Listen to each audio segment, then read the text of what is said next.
Arestado ang isang lalaki sa Pasay dahil sa patong-patong na kaso ng estafa. Notorious daw siya sa paggamit ng talbog na tseke at peking pera. Nasa frontline ng balitang yan si Ian Suyu.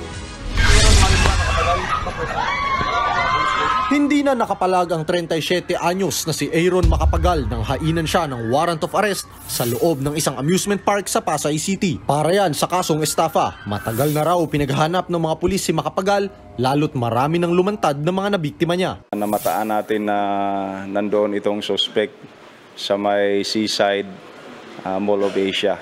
Matagal nang nagtatago ito at matagal nang hinahanap ng mga naagrabyado niya ng mga biktima. Base sa investigasyon, lumalabas na sangkot din si Macapagal sa pagbibigay ng mga talbog na tseke at hindi pagbabayad sa mga kliyente sa negosyo niyang call center at tutorial services sa Pampanga. May warrant of arrest din siya sa kasong illegal possession and use of fake banknotes noong 2022. Hindi naman itinanggi ng suspect ang mga paratang. It came to a point po before, nag-fail po ako sa business ko.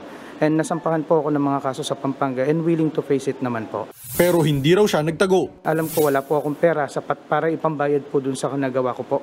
So nag-ipon ako para sana at least at this year maayos ko po, may yabol ko sana. Inaayos na ang return of warrant para dalhin ng suspect sa Pampanga kung saan orihinal na naisampa ang mga kaso. Nagbabalita mula sa frontline. Ian Suyu, News 5. Mga kapatid, Jess De Los Santos po. Iba na ang may alam at may pakialam sa panahon ngayon. Para sa tuloy-tuloy na balitaan sa Frontline kahit weekend, mag-follow at